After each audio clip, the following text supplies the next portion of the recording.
اعوذ باللہ من الشیطان الرجیم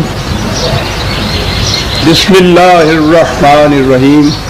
عزیزان من، آج مئی 1983 کی 13 تاریخ ہے اور درس قرآن کریم کا آغاز سورہ الحدید کی آیت 22 سے ہو رہا ہے، 57/22۔ سابقہ آیت میں ایک لفظ آیا تھا تو میں نے چلتے چلتے اس کے متعلق بات کی تھی۔ ذکر چلا آ رہا تھا عذاب و مغفرت کا، جنت اور جہنم کا۔ سارے قرآن میں یہ چیز ہے کہ وہ انسانوں کے اپنے اپنے اعمال کے نتیجہ ہوتا ہے، وہ جو جنت وہ جہنم۔ تو اس آیت میں یہ چیز جنت کے متعلق ارضھا کا ارض السماء والارض، یہ کہنے کے بعد ذالک فضل اللہ ہے یؤتیہ من یشاء، کہ یہ اللہ کا فضل ہے، وہ جسے چاہے دے۔ یہ ترجمہ ہوتا ہے من یشاء کا، یہ ایک جگہ لفظ نہیں ہے، یہ تو قرآن کی بنیادی تعلیمات میں سے ایک چیز ہے، بڑا بنیادی اصول ہے، اور وہ اصول ہے مکافات عمل کا۔ ہر شخص کو اس کے عمل کا نتیجہ ملے گا۔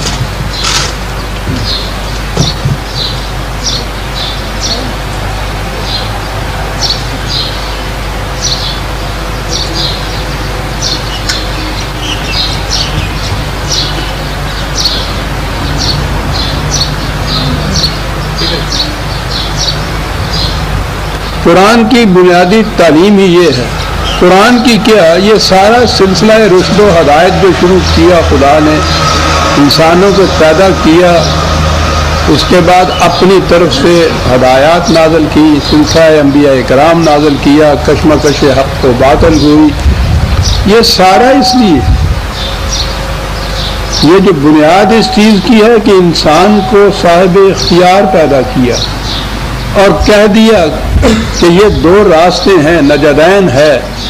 ہم نے بتا دیا کہ یہ راستہ صحیح منزل کی طرف لے جائے گا، یہ غلط منزل کی طرف لے جائے گا، اور اس کے بعد اسے چھوڑ دیا کہ جون سا راستہ تم چاہتے ہو اختیار کر لو، یہ تو تمہارے اختیار میں ہے، جون سا جی چاہے راستہ اختیار کرو۔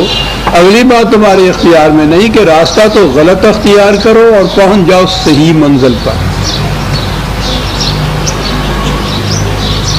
تو یہ جو چیز ہے کہ یہ انسان کے کو صاحب اختیار بنانے کے معنی یہ ہے کہ وہ ذمہ دار ہے اپنے ہر عمل کا، اور اس کے نتائج جو مرتب ہوتے ہیں اس کے کاموں کے، وہ اس کی یہ جو آزادی ہے کہ جس قسم کا جی چاہے وہ کام کرے، اس آزادی کی وجہ سے وہ مکافات عمل آتا ہے۔ اگر وہ مجبور ہو، وہ خود اپنی ارادے سے اختیار سے کچھ کر ہی نہیں سکتا، کوئی اور اس سے کرا رہا ہے، تو اس کو آپ ذمہ دار قرار ہی نہیں دے سکتے، سوا ہی نہیں، نہ اس کو سزا مل سکتی ہے نہ اس کی جزا مل سکتی ہے۔ قرآن کی، وحی کی، انبیاء کرام کی وہ ساری تعلیم جو ہے وہ اس کی اساس، بنیاد، نقطہ ماسے کا یہی چیز ہے، قانون مکافات عمل۔ قرآن کریم میں مختلف نہج سے یہ من یشاء وغیرہ کے الفاظ آئے ہیں، رزق من یشاء، قوت من یشاء، جنت من یشاء، اور اس من یشاء کا ترجمہ کیا جسے خدا چاہے اس کو دے دے۔ وہ ساری تعلیم جو ہے وہ باطل ہو جاتی ہے، اس کی تردید ہو جاتی ہے، یہ اس کے خلاف جاتا ہے، لیکن چلا آ رہا ہے، جسے چاہے وہ دے دے۔ یہ کیسے ہوا؟ یہ مفہوم جو تھا ان الفاظ کا یا اس قسم کے دیگر الفاظ یا آیات کا، یہ ہمارے دور ملوکیت میں ہوا، بادشاہت، شہنشاہیت، شخصی حکومت، تو پہلی چیز تو یہی آئی کہ صاحب یہ بادشاہ کیسے بن بیٹھا؟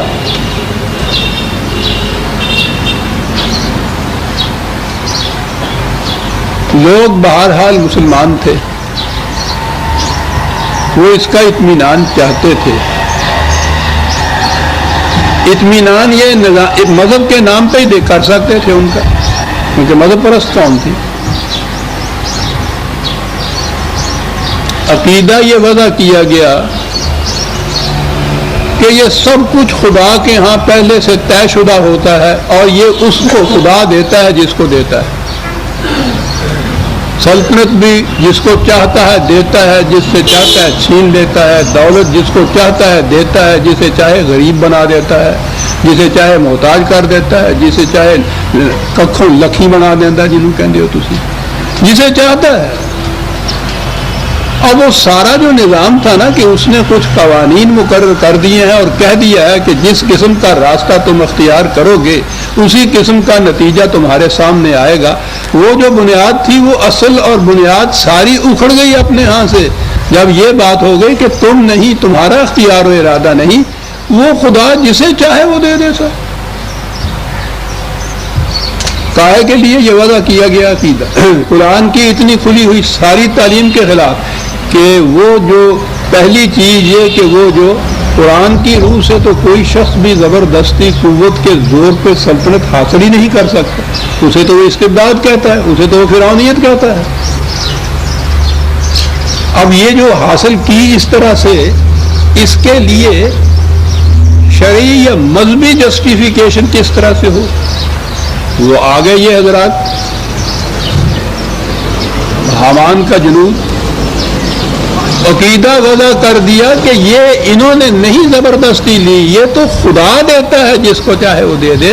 ان کے خلاف حرف شکایت زبان پر لانا خدا کے خلاف شکایت ہو جائے گی، اور خدا کے خلاف شکایت کرنے والا بندہ پھر پوچھو نہیں اس کا کیا اثر ہو جائے گا۔ یہ کہنا یہ بنیاد بن گئی عقیدے کی کہ یہ سب کچھ خدا کی طرف سے ہوتا ہے، انسان کا اس میں کوئی اختیار نہیں ہوتا۔ آپ غور فرمائیے کہ اس ایک چیز نے کہ انہوں نے ملوکیت یا بادشاہت استبداد اور قوت کے زور پہ حاصل کی تھی، اس کے بعد پھر آپ کا مذہب کیا سے کیا ہوتا چلا گیا۔ پہلی چیز تو یہ ہو گئی۔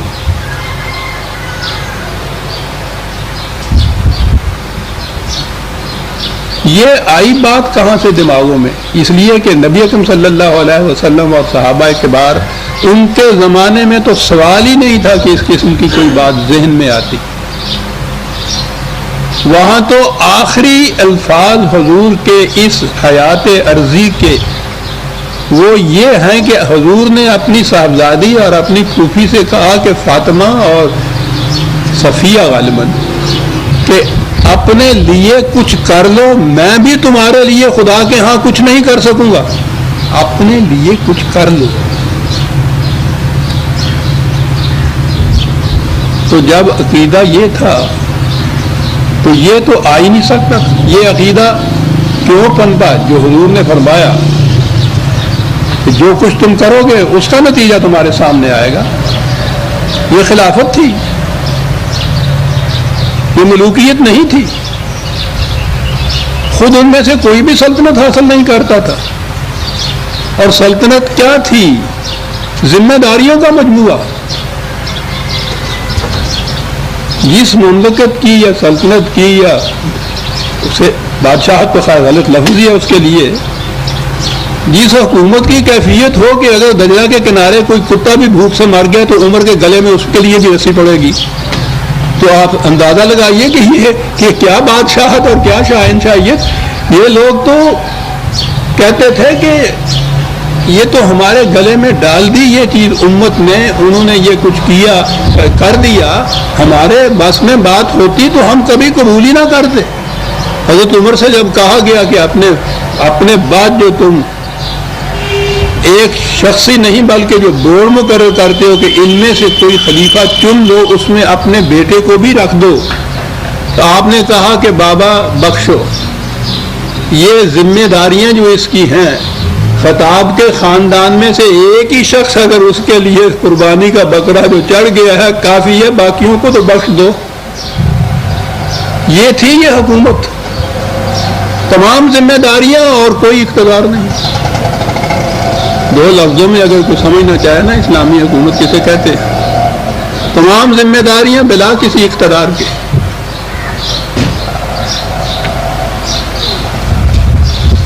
تو اس زمانے میں تو یہ عقائد ہی نہیں آ سکتے تھے۔ پہلے تو ضرورت پیش آئی ملوکیت کو کہ اس انداز سے قوت کے زور پر سلطنت حاصل کرنے کی وجہ جواز کیا دی جائے، جسٹیفیکیشن کیا دی جائے۔ کوئی جسٹیفیکیشن نہیں حاصل ہو سکتی تھی۔ رعایا مسلمان تھی، اب رعایا انہوں نے کہنا شروع کر دیا، امت مسلمان تھی،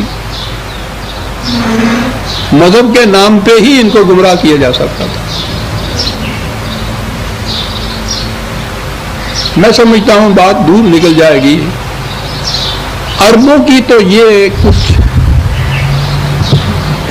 سرشت کے خلاف تھا اس قسم کا، وہ بڑے صاحب اختیار ہوتے تھے،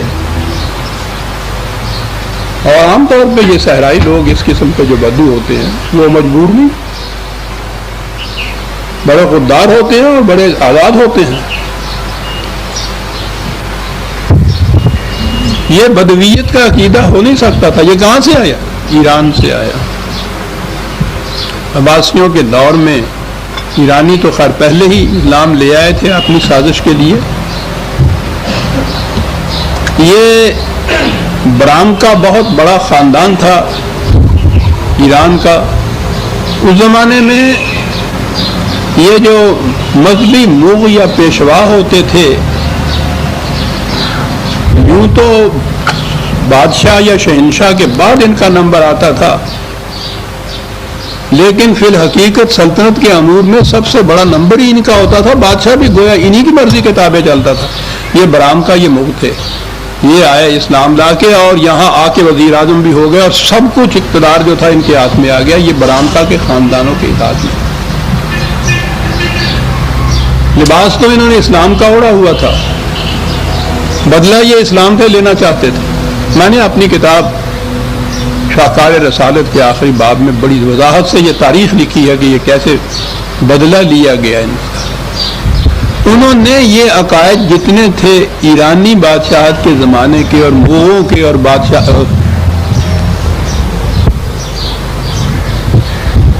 مذہبی پیشوائیت کے اجمی خیالات تصورات، وہ ایک ایک کر کے اسلام کا بنا دیا۔ تقدیر کا مسئلہ جو ہے، تصور جو ہے، یہ بھی انہی کا دیا ہوا ہے۔ یہ ایرانیوں کے مجوسیت کا جو مذہب یا زرتشتیت جسے کہتے ہیں، اس کی بنیاد تقدیر تھی کہ ہر شخص کی تقدیر پہلے سے لکھی ہوئی ہوتی ہے، وہ مجبور محض ہوتا ہے۔ کیوں یہ عقیدہ تھا وہاں تو شہنشاہیت چلی آ رہی تھی صدیوں سے، تو شہنشاہیت کے اندر تو یہی ایک عقیدہ ہے جو پنپ سکتا ہے، اور ان عقائد کو جزو ایمان بنا دیا جاتا تھا۔ برامکا نے یہ عقیدہ وضع کیا، عقیدہ ہی نہیں وضع کیا۔ یہ عجیب اتفاق ہے کہ آج غالباً شعبان کی شاید پہلی ہو گئی ہے یا آج رات کو ہو جائے گا، چاند نظر آ گیا تو شعبان، اس کو شب برات بھی کہتے ہیں نا آپ، شب برات ہے نا یہ لفظ، برات کے معنی قسمت ہوتی ہے نا۔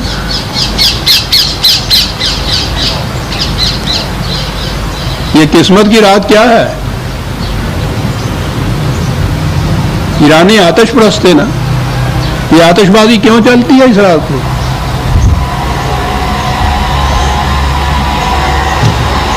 ابھی سے یہ بات شروع ہو جائیں گے، شب برات کی فضیلتیں، اور اس میں بتایا یہ جائے گا کہ اس رات کو آئندہ سال جو کچھ کسی فرد کے ساتھ ہونا ہوتا ہے وہ سارے کا سارا وہ لکھا ہوا ہوتا ہے، وہ ایک خدا کے پاس کتاب ہے، اس کتاب میں لکھا ہوتا ہے، پہلی تو چیز یہ ہے کہ پہلے سے لوگوں کے پیدا ہونے سے پہلے سے یہ سب کچھ اس کتاب میں لکھا ہوا ہے. اور پھر جس طرح سے سال کا بجٹ بنتا ہے نا، یہ جو شعبان کی رات ہے 14 تاریخ کی، اس رات کو پھر ایک ایک فرد کا الگ الگ، وہ فرد ہی اس کو کہیے، ہمارے ہاں بھی فرد ہی کہتے ہیں اس کو، اس کا الگ الگ حساب الگ کر کے رکھ دیا جاتا ہے. اور وہ مشہور ہے نا کہ وہ بہت بڑا درخت ہے، اس درخت کے نیچے یہ تقدیر کا فرشتہ تھال لے کے کھڑا ہوتا ہے، جس نے اگلے سال مر جانا ہوتا ہے اس کا پتا اوپر سے گر جاتا ہے، اس تھال کے نیچے آ جاتا ہے. اس قسم کی چیزیں، یعنی یہی عقیدہ جو ہے انسان کے مجبور ہونے کا، تقدیر کا عقیدہ، یہ مجوسیوں کے مذہب کا جز تھا، بنیاد تھی. اور یہ انہوں نے برامکا میں خاص طور پر آ کر اس کو عام کیا یہاں. اور یہ نوروز ان کے ہاں کا جو تھا عیسائیوں کی، ایرانیوں کا، وہ آپ کے ہاں کی، وہ اب بھی وہ یہ عید نہیں مناتے ہیں، نوروز مناتے ہیں. انہوں نے یہاں نوروز کا بھی ایجاد کیا. اور یہ خاص طور پہ یہ شب برات جسے کہتے ہیں، یہ تو ان کے ہاں کا ایک بنیاد تھی عقیدے کی. برات قسمت، تقدیر، نصیبہ. برات عاشقاں بر شاخ آہو اس کو کہتے ہیں. دیکھا ہمارے ہاں شاعری میں بھی یہ چیز آتی ہے. اور عجیب چیز ہے، میں تو سمجھتا ہوں کہ دور تک بات چلی جائے گی. یہ لفظ جو ہم بارات کہتے ہیں یہ بھی برات ہی ہے. تو وہ چونکہ عقیدہ یہ ہے کہ رشتہ کیتے کیتا ہی تیدہ، وہ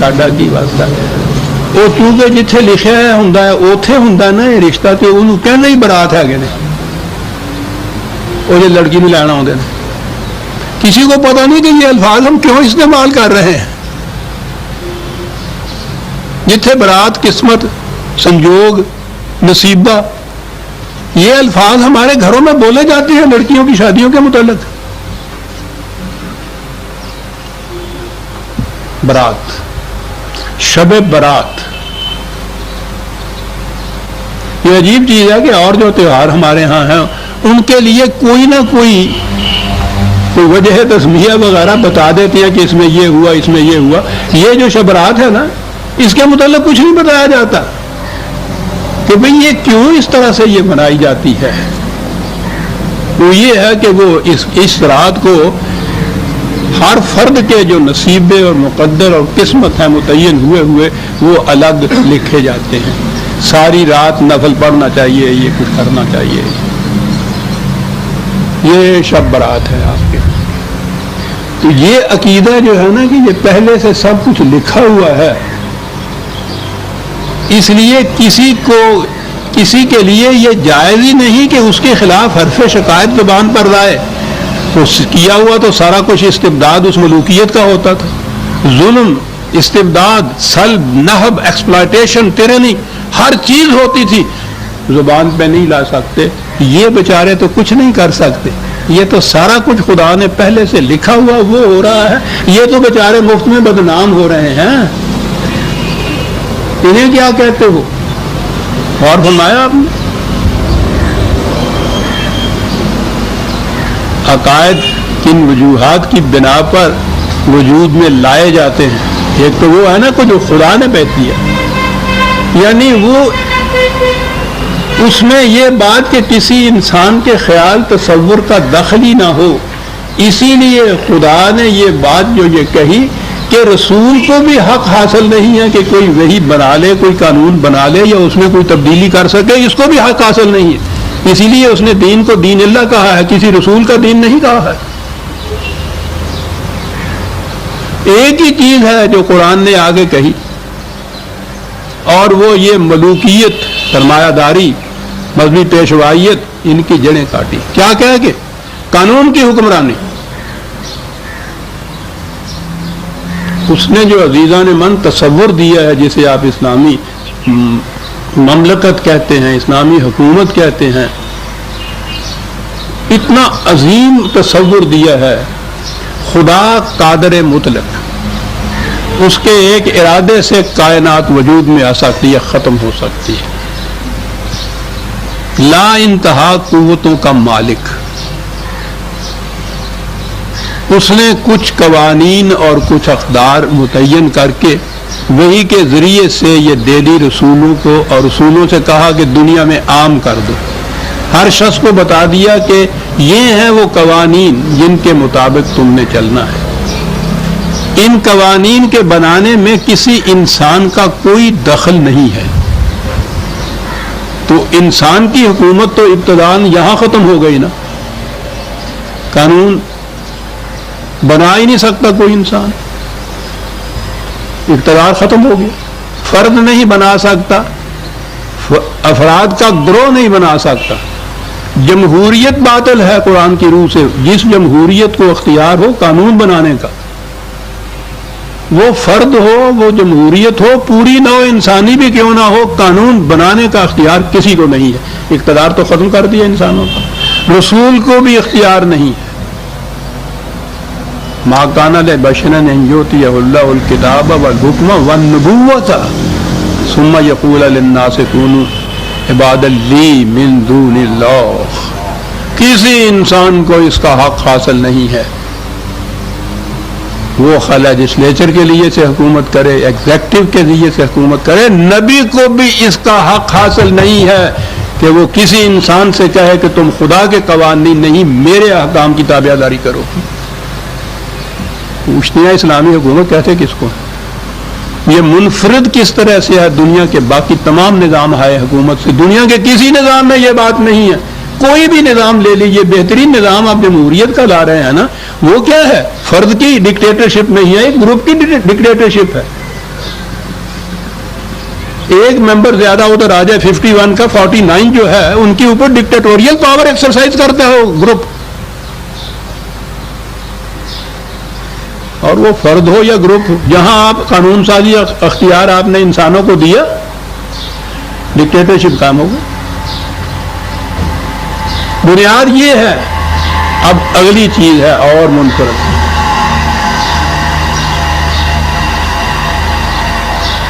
قوانین دے دیے، حدود متعین کر دیے، لمٹس مقرر کر دی، انسانوں کو دے دی، کہہ دیا کہ ان پہ ہم زبردستی نہیں تمہیں چلانا چاہتے، ان کو دیکھ لو، پرکھ لو، جانچ لو، پڑتال کر لو، علم و بصیرت کی روح سے، عقل و شعور کی روح سے اگر تم اس سے سیٹسفائیڈ ان سے ہو جاتے ہو، سمجھ لیتے ہو کہ یہ تمہارے فائدے کی ہے، اسے قبول کر لو۔ نہیں سمجھتے، انکار کر دو۔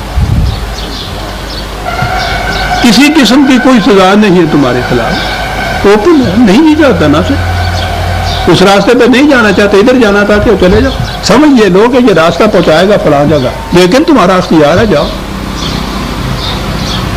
اور اگر یہ سمجھ سوچنے کے بعد تم نے ان کو مان لیا تو پہلا اطمینان تو یہ ہو گیا کہ اب کسی انسان کا کوئی اختیار، ارادہ، قوت جو ہے وہ میرے اوپر نافذ نہیں ہو سکتی، اطاعت میں نے ان کی کرنی۔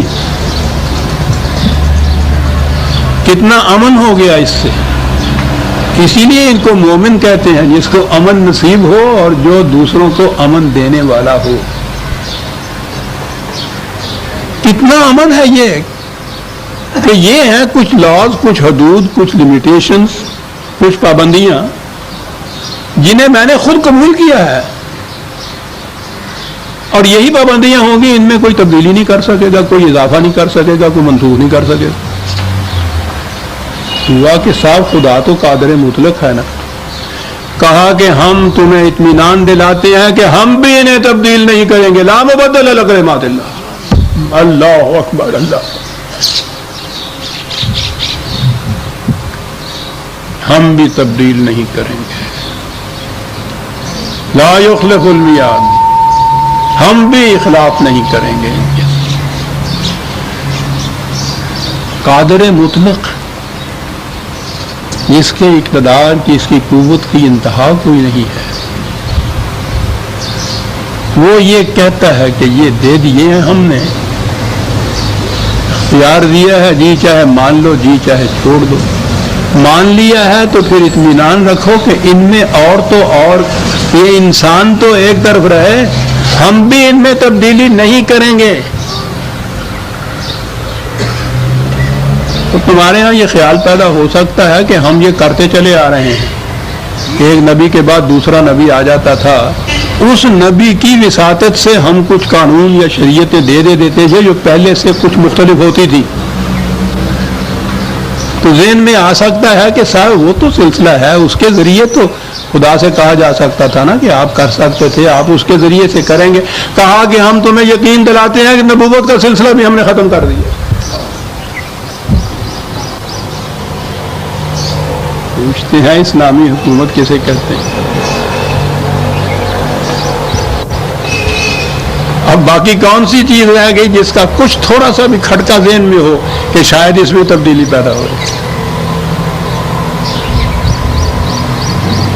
یہ دین جو دیا ہے، اس دین کے اندر یہ تصور آنا کہ انسان مجبور محض ہے، یہ سارا کچھ پہلے سے لکھا دیا ہوا ہے اس قادر مطلق نے، اس میں تو دوسرا کوئی اور طرف رہا، خود انسان بھی اپنی قسمت میں کوئی تبدیلی نہیں پیدا کر سکتا، یعنی اتنا اس کے خلاف ڈائمیٹریکلی اپوزٹ، یکسر ایک دوسرا دین، ایک دوسرا عقیدہ، بنیادی عقیدہ مختلف،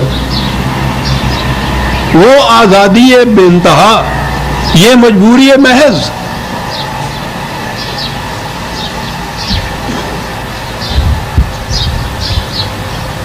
اور پھر اس کا نام اسلام رکھا گیا۔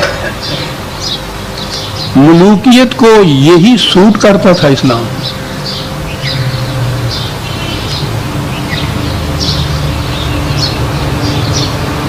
ملوکیت جس دین کی یہ کیفیت ہو کہ خدا نے یہ کہہ دیا کہ ہم بھی وعدہ خلافی نہیں کریں گے، کہا کہ اگر تمہیں کہیں یہ خیال پیدا ہو کہ فلاں بات، وعدہ کے معنی خدا کا قانون ہوتا ہے، یاد رکھیے کہ فلاں بات میں تو یہ خلاف ورزی کچھ ہو گئی، تو کہا کانا وعدہ مسئولا، ہم بھی اکاؤنٹیبل ہیں، ہم سے بھی پوچھا جا سکتا ہے کہ تم نے یہ کیوں کیا ہے۔ دنیاوی صاحب اقتدار تو ایک طرف رہا، وہ قادر مطلق ہوتا ہے، پوچھا جا سکتا۔ میں اس لیے کہہ رہا ہوں عزیزان من کہ یہ ذہن میں آ جائے کہ یہ بالکل متضاد قسم کا جو آپ کے یہاں مذہب ایجاد ہوا، یہ کیوں ہوا، کیسے ہوا؟ ان کو سوٹ کرتا تھا، انہوں نے جو سازش کی تھی پہلے تو عام طور پہ ہی وہ جتنے بھی لوگ ادھر سے آئے ہیں ایران کی طرف سے جنہوں نے آ کے اسلام قبول کیا، یہ سارا جتنا بھی آپ کا موجودہ مذہب ہے یہ سارا ان کا تخلیق کردہ ہے، احادیث کی روح سے، فقہ کی روح سے، ان تصورات اور عقائد کی روح سے، ملوکیت کے تابع زندگی عین اسلام۔ ان کا نام بھی وہ حضرت عمر رضی اللہ عنہ، عمر، ابو بکر، عثمان، علی رضی اللہ عنہ، ان کو بھی خلفاء، اور یہ جو تھے سارے بادشاہ ملوکیت کے آپ کے ہاں یہ بھی خلفاء، خلیفہ ہارون رشید کہتے ہیں نا آپ۔ اور یہ سارا اسلام اس دور کے اندر بنا جب میں نے عرض کیا کہ بنیاد اس کی جو تھی وہ قسمت اور تقدیر تھی، جس کی روح سے کوئی بھی جتنا جی چاہے ظلم اور استبداد کر لے وہ اکاؤنٹیبل نہیں ہو سکتا تھا، اس سے پوچھا نہیں جا سکتا تھا، کیونکہ وہ تو مجبور محض تھا، یہ تو سب کچھ خدا نے اس کو دیا ہے، اور جو کچھ وہ کرتا ہے وہ خدا کی منشا کے مطابق کر رہا ہے، وہ تو مجبور محض ہے بیچارہ۔ غور فرمایا، ذہن میں تصور بھی نہیں آ سکتا ان کے خلاف کچھ سوچنے کا، کرنا تو ایک طرف رہا، سرکشی اور بغاوت کے تمام امکانات کو ختم کر کے رکھ دیا ایک عقیدے نے، اور پھر جس انداز سے منایا انہوں نے، آپ سوچئے نہ وہ عباسی سلاطین رہے، نہ وہ برام کا وزراء رہے، نہ اس زمانے کے مذہبی پیشوا رہے، لیکن یہ عقیدہ آپ کے ہاں چلا آ رہا ہے، شب برات آپ اسی طرح سے مناتے چلے آ رہے ہیں۔ میں نے مثال کے طور پہ شب برات کرا، ورنہ سارا ہمارا اسلام مذہب ہی ہمارا جو ہے وہ اس تقریر کے مسئلے کے اوپر جاتا ہے. یہ ہوتی ہے میں یہ شو جسے چاہتا ہے وہ دے دیتا ہے.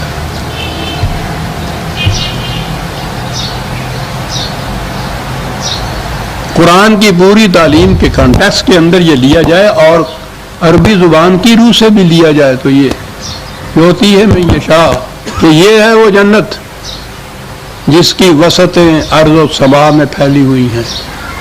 خدا دیتا ہے اسے جو اسے لینا چاہے اس کو دے دیتا ہے.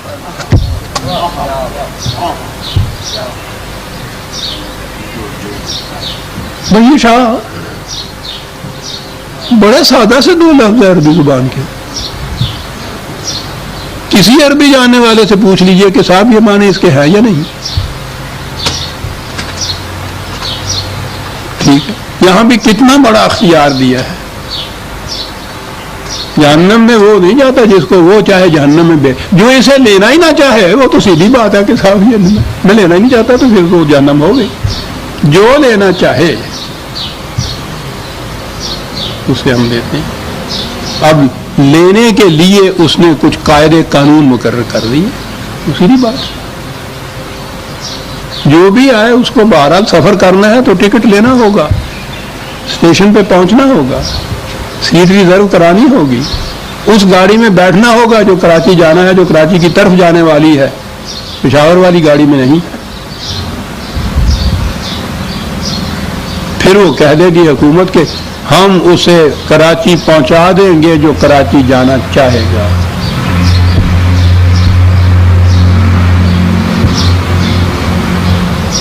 یہ تو پھر بھی کسی الٹی گاڑی میں بیٹھتے تھے، وہ بھی جو تھے نا گھر میں ہی بیٹھے ہوئے کراچی پہنچ جاتے تھے. یہ طریقت آگے کوئی اتنی بھی ضرورت نہیں ہے.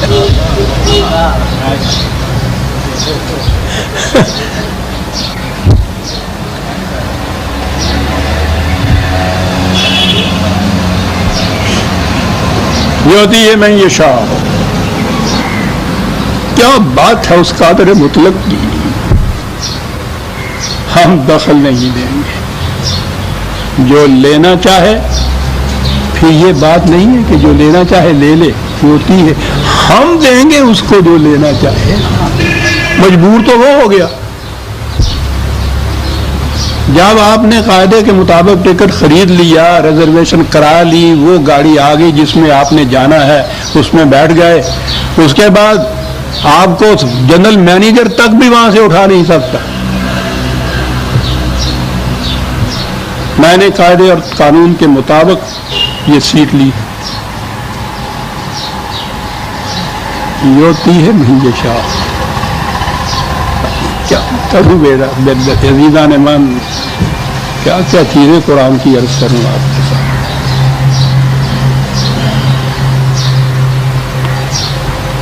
اب آگے آ گئی جناب اس کی تشریح میں اگلی آیت، اور یہ وہ آیت ہے جس نے اس قدر چکر دے رکھا ہے. یہ غلط عقائد پھیلانے کے لیے کہیں تو وہ تھوڑا بہت سہارا ہوتا ہے نا، تو اس آیت کو تو انہوں نے بنیادی سہارا بنا رکھا. ما اصاب من مصیبت فی الارض ولا فی انفسکم الا فی کتاب من قبل ان نبرأها ان ذلک علی اللہ یسیر لکی لا تأسوا علی ما فاتکم ولا تفرحوا بما آتاکم.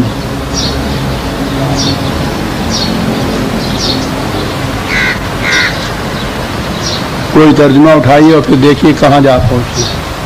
وہ بات جو ابھی میں نے کی تھی کہ سارا کچھ پہلے سے مقدر میں، قسمت میں لکھا ہوتا ہے، اور وہ ایک کتاب ہے لوح محفوظ جس کو کہتے ہیں یہ اپنے اللہ کے ہاں، اس میں ہر ایک کے متعلق لکھا ہوا ہوتا ہے، پہلے سے لکھ دیا ہوا.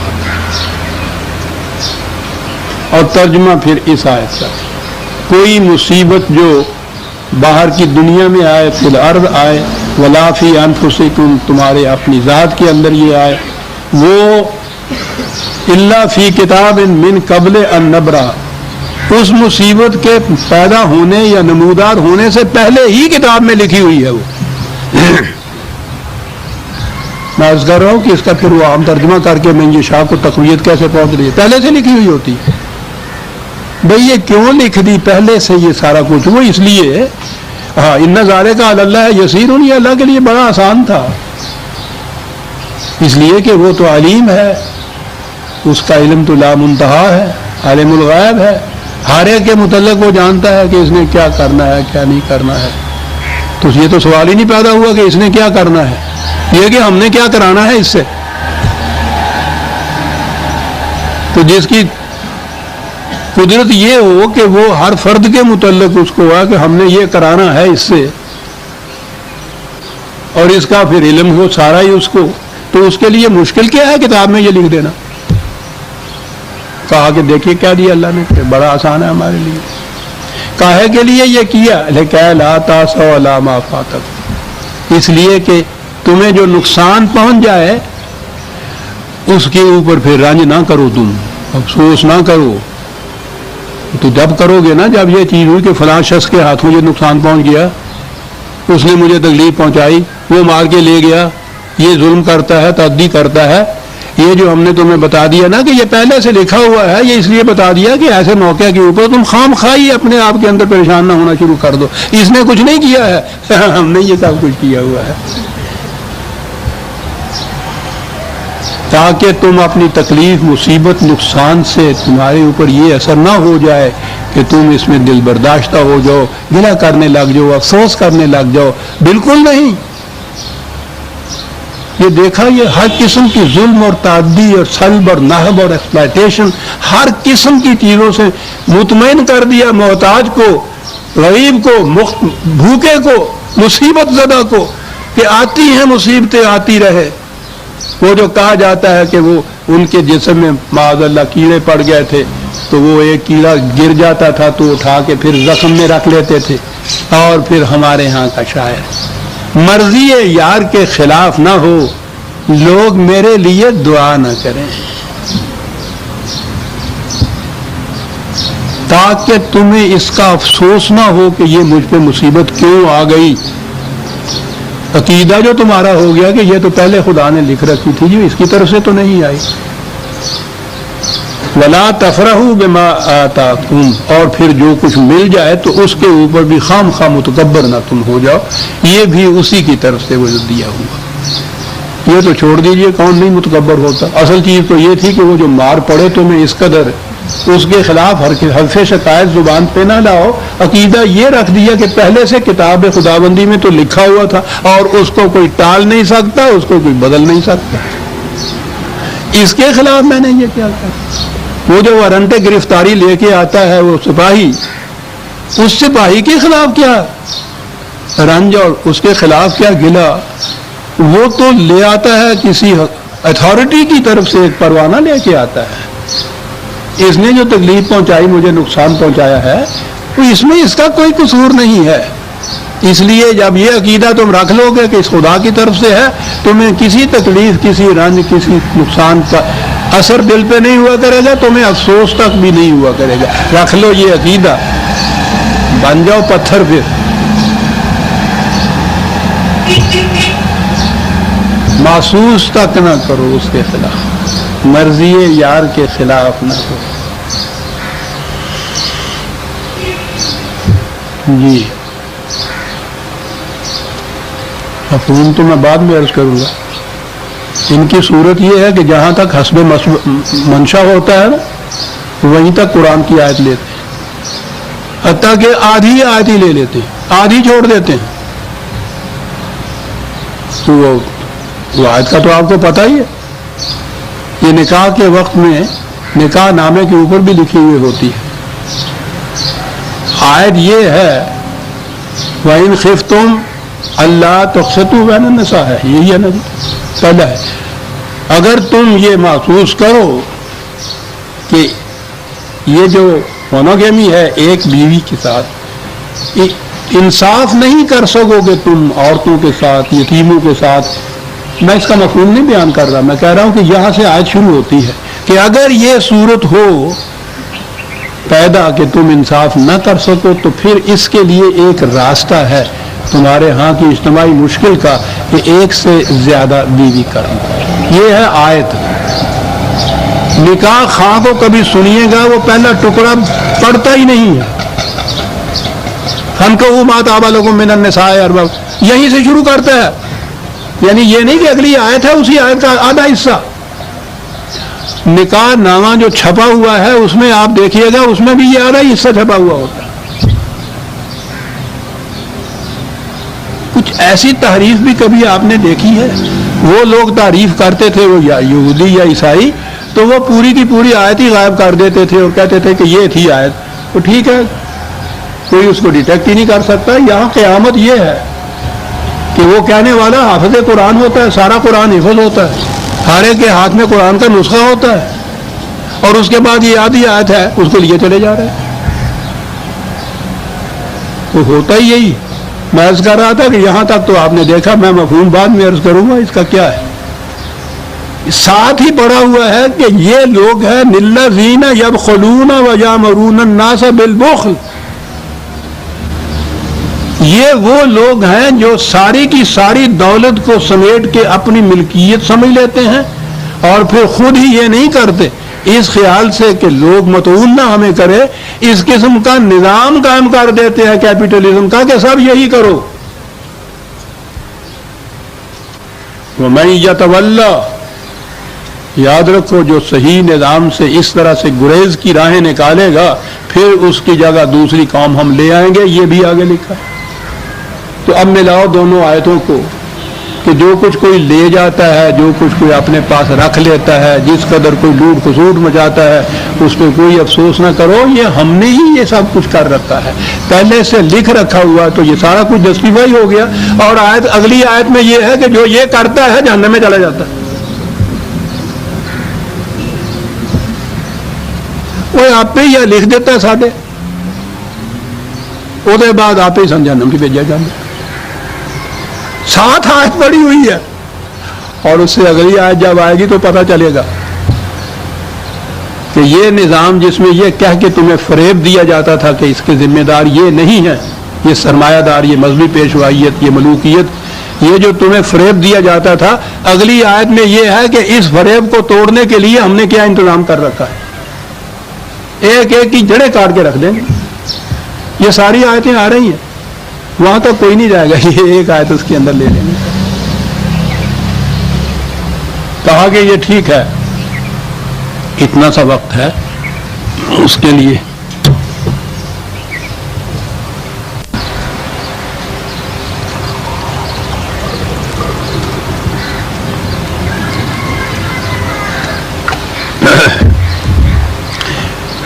کہا جہاں تم نے رہنا ہے اس دنیا کے اندر، یہاں یہ کچھ ہوگا،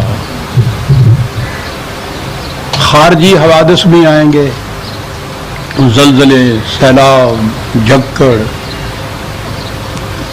قحط سالی۔ خود ایک فرد کی زندگی میں بھی ایسا ہو سکتا ہے، اپاہج ہو جائے، لنگڑا ہو جائے، دبلا ہو جائے، کام کرنے کی طاقت نہ رہے۔ فرد میں بھی ہو سکتا ہے، خارجی دنیا میں بھی یہ چیزیں ہو سکتی ہیں۔ یہ جو چیز ہوگی اس سے اثر پڑے گا تمہارے رزق کے اوپر۔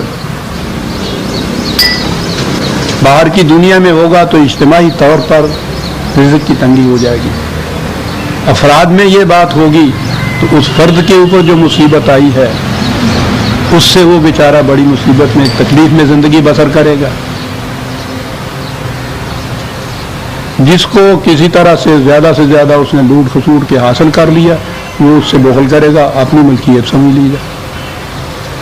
کہا یہ جو تکلیفیں ہوں گی، تمہیں نقصانات پہنچیں گے، وہ اس لیے پہنچیں گے کہ یہ نظام اس قسم کا ہے کہ جس میں ہر فرد جو ہے وہ اپنی اپنی ذمہ داریوں کے لیے آپ ذمہ دار ہے، کسی کی مصیبت میں کوئی دوسرا ہاتھ بٹانے والا نہیں۔ کہا یہ چیزیں تو ہوں گی، یہ نہیں کہ ہم یہ کہیں تمہیں کہ نہیں صاحب اب تمہارے ہاں کا یہ نظام آ گیا، یہ چیزیں ہوں گی ہی نہیں، یہ چیزیں ہوں گی۔ ان کے ہونے سے جو ان کے نتائج نکلتے تھے کہ فرد اگر ہے تو وہ اس مصیبت میں پھنس گیا کہ بیچارہ بھوکا ہے، کوئی پرسان حال نہیں، دوسروں نے سمیٹ لیا ہے، کوئی اس سے چھیننے والا نہیں، یہ اس وجہ سے یہ سارا کچھ ہوگا نا. کہا یہ بات نہیں ہے. یہ جو لفظ کتاب ہے فی کتاب، یہ وہ الکتاب نہیں ہے، کوئی معرفت نہیں ہے یہ کہ خدا کے ہاں کوئی ایک کتاب ہے اس میں یہ سب کچھ لکھا ہے. کتاب کے معنی قانون ہوتا ہے. کہا ہم نے قوانین اس قسم کے بنا دیے ہیں کہ یہ کچھ ہوتا رہے، نہ کوئی فرد محروم رہے، نہ کوئی مملکت لوٹ سوٹ کر سکے. ہم نے قانون اس قسم کا بنا دیے ہیں. کتاب کے معنی قانون کے، اور وہ قانون جو ہے وہ نظام ربوبیت ہے خدا کا، کہ ایک فرد اپنی اور اپنے بچوں کی ضروریات کا ذمہ دار نہیں ہے. نظام حکومت ذمہ دار ہے. اسی کا یہ فریضہ ہے کہ باہر کی دنیا کے اندر سیلاب آئے، زلزلہ آئے یا کچھ آئے تو یہ حکومت کا فریضہ ہے کہ جا کے دیکھے کہ کوئی وہاں مصیبت زدہ نہ رہے. اسی کا فریضہ ہے کہ افراد میں بھی اگر کوئی معذور ہو گیا ہے، اس میں کمانے کی صلاحیت نہیں رہی یا استعداد نہیں رہی ہے، تو یہ کہ اگر تو نظام سرمایہ داری ہو تو وہ تو بھوگتے. کہا ہم نے قانون ایسا بنا دیا ہے، ہمیں معلوم ہے کہ یہ چیزیں ہوں گی، ہم نے تو ان واقعات کے پیش آنے سے پہلے ہی یہ قانون بنا کے دے دیا ہے کہ یہ ذمہ داریاں فرد کی نہیں ہیں. ذمہ داری تو یہ ہماری تھی، ما من دابۃ فی الارض الا علی اللہ رزقها، لیکن ہم اپنی ذمہ داریاں اس نظام کی وساطت سے پورا کیا کرتے ہیں جو ہمارے نام کے اوپر اقتدار قائم کرتا ہے. ہم نے قانون ایسا بنا دیا کہ یہ کچھ ہوتا ہے تو ہوتا رہے، تو کوئی فرد متاثر ہی نہیں ہوگا. خارج میں یہ حوادث آئیں گے، نظام حکومت کا یہ کام ہوگا کہ جا کے فوراً دیکھے کہ کس کس کو مصیبت آئی. افراد میں یہ چیز آئے گی تو نظام ایسا کام کیا ہوا ہوگا کہ وہ یہ بات ہی نہیں کہ وہ کمانے کے قابل نہیں رہا تو بھوکا مر جائے. وہ تو ہر ایک کو روٹی دینے کی ذمہ داری حکومت کے اوپر ہے. کمانے کے قابل ہے تو، کمانے کے قابل نہیں رہا تو کہا یہ نظام جو ہے یہ ہے وہ قانون ہم نے بنا دیا ان چیزوں کے لیے. اللہ فی کتاب. اور اس کی جڑ یہ ہے نظام سرمایہ داری. الذین یبخلون ویامرون الناس. کیا بات ہے، یبخلون یامرون الناس بالبخل. نظام سرمایہ داری جس میں ہر فرد کو یہ اجازت ہے، یعنی اس کے اوپر کوئی پابندی نہیں ہے کہ وہ کتنی دولت جمع کر سکتا ہے.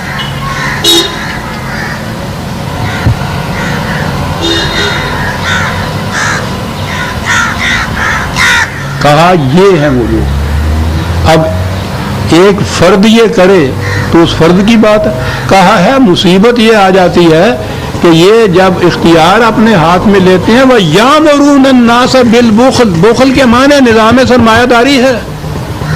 انفرادی طور پر جتنا جی چاہے تم اکٹھا کر لو مال و دولت، یہ ہے نا نظام سرمایہ داری. اسی کو بخل کہتے ہیں عربی میں. کہا یہ خود وہ چاہتا تھا کہ ایسا کرے، اور اب جی میں کھٹکا یہ تھا کہ اس سے ذرا نکو بن جاؤں گا، اس سے انگلیاں اٹھیں گی کہ کیسے یہ دولت جمع کر لی، کہاں سے لیا اتنا، اس کے پاس تو پہلے کوئی تھا ہی نہیں، اب یہ اتنا کچھ کیا کر لیا. تو وہ کرتا کیا ہے، ہوتا ہے صاحب اختیار یامرون الناس بالبخل. وہ معاشرے میں نظام ہی یہ اس قسم کا راج کر دیتا ہے کہ ٹھیک ہے جتنا جی چاہے کسی کا سنبھال.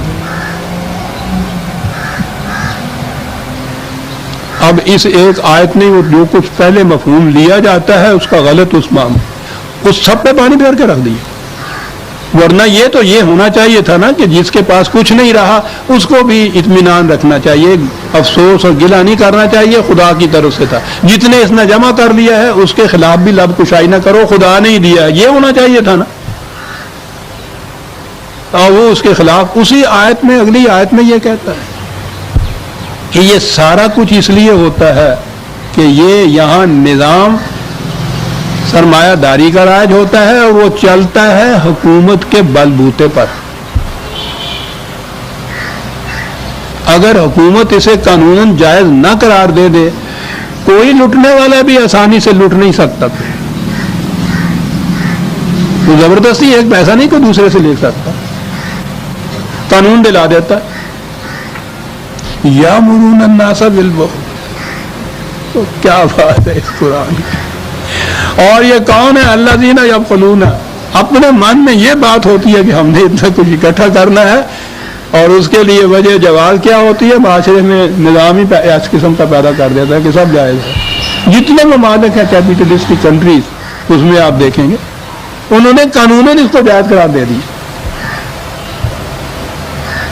قرآن نے قانوناً یہ کچھ کہہ دیا کہ یہ مال ضرورت سے زیادہ جمع کرنا، یاد رکھو جہنم میں تپائے جائیں گے یہ سکے، داغا جائے گا تمہیں، اور کہا یہ جائے گا کیا جی ھذا ما کنزتم لانفسکم، یہ وہ کوئی دولت ہے جسے تم نے اپنی ذات تک کے لیے محدود کر رکھا تھا۔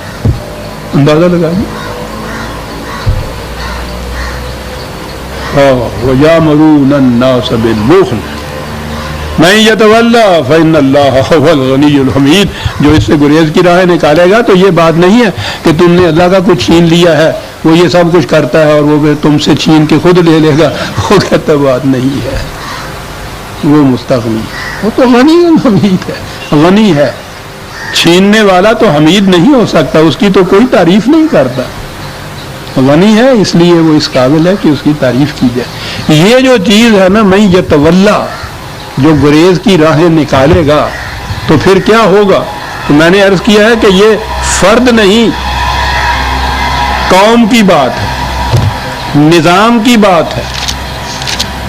ایک ہی آیت میں پیش کرتے 47/38 ہاں انتم ہؤلاء تدعون لتنفقوا فی سبیل اللہ، تم وہ لوگ ہو بلایا جاتا ہے تمہیں نظام ربوبیت کی طرف، اپنی ضرورت سے زائد جتنا کچھ بھی ہے وہ سارا دوسروں کی ضرورت کو پورا کرنے کے لیے اس نظام کے حوالے کرو، اس کے لیے بلایا جاتا ہے۔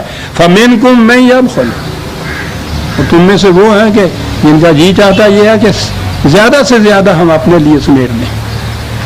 وَمَن يَبْخَلْ فَإِنَّمَا يَبْخَلُ عَن نَفْسِهِ، جو اس طرح سے دوسروں کا قصور کے لے آتا ہے اسے یاد رکھنا چاہیے یہ اپنی ذات کے خلاف یہ کچھ کر رہا ہے۔ ذات کے خلاف کیوں کر رہا ہے؟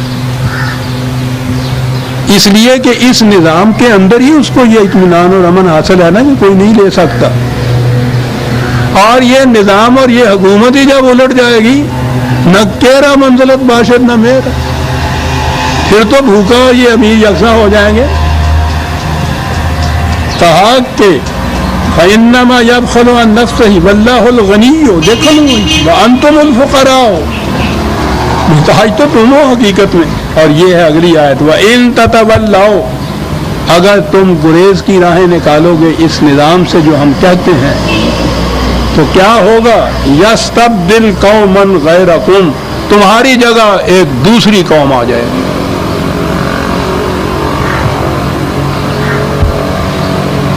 کیسی ہوگی؟ ثم لا یکونوا امثالکم، وہ تمہارے جیسی نہیں ہوگی۔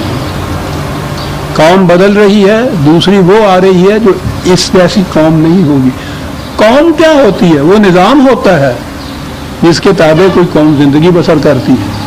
یہ نظام جو ہے یہ الٹ جائے گا، نظام جو بخل پر مبنی ہے، بخل کے معنی ہے ہر فرد اپنی ذات کے لیے سب کچھ سمیٹ لے، یہ نظام بدل جائے گا اور وہ قوم آئے گی جو اس کے برعکس نظام نافذ کرے گی، قائم کرے گی۔ تمہارے جیسا نظام نہیں ہوگا، اس کے بالکل الٹ نظام ہوگا، وہ نظام ربوبیت ہوگا۔ ہم آ گئے سورہ الحدید کی آیت 24 تک عزیزان ایمان، اور میں نے عرض کیا تھا نا قرآن پھر بتاتا ہے کہ پھر یہ اس طرح سے اگر نہیں مانتے جو کچھ ہم نے ان کو سمجھایا ہے، بتایا ہے، دلائل و براہین سے یہ کچھ کیا ہے، یہ نہیں مانتے تو پھر یہ نہیں ہے کہ ہمارا قانون یا ہمارا نظام چپ کے بیٹھ جائے گا کہ اچھا بھائی تمہاری مرضی کیا کیا جائے، اور راستے میں بیٹھ جائے گا کہ دے جا دادا اللہ واسطے کا مجھے بھی کچھ دے دے۔ یہ بات نہیں ہے۔ ہم نے اسی قانون میں، اسی کتاب میں یہ بھی لکھ دیا ہے کہ ایسی سچویشن اگر ہو جائے تو اس وقت پھر کیا کرنا ہوگا۔ اگلی آیت میں یہ بتایا گیا ہے کہ یہ اس نظام کی جگہ دوسرا نظام کس طرح سے آ سکے گا۔ جی ہاں، یہ کہا گیا جی یہ ہم موسم کے لحاظ سے یہاں وقت بدلا کرتے ہیں، تو اب تو 9 بجے شروع ہوتا ہے، اگلے درس سے 8:30 بجے شروع ہوگا درس، تاکہ جاتے وقت یہ دھوپ زیادہ نہ ہو جائے صاحب۔ تو آئندہ جمعے کو درس 8:30 بجے ہوگا، آپ بھی سن رکھیے، اخبار میں بھی دے دیا جائے گا۔ ربنا تقبل منا انک انت السمیع العلیم۔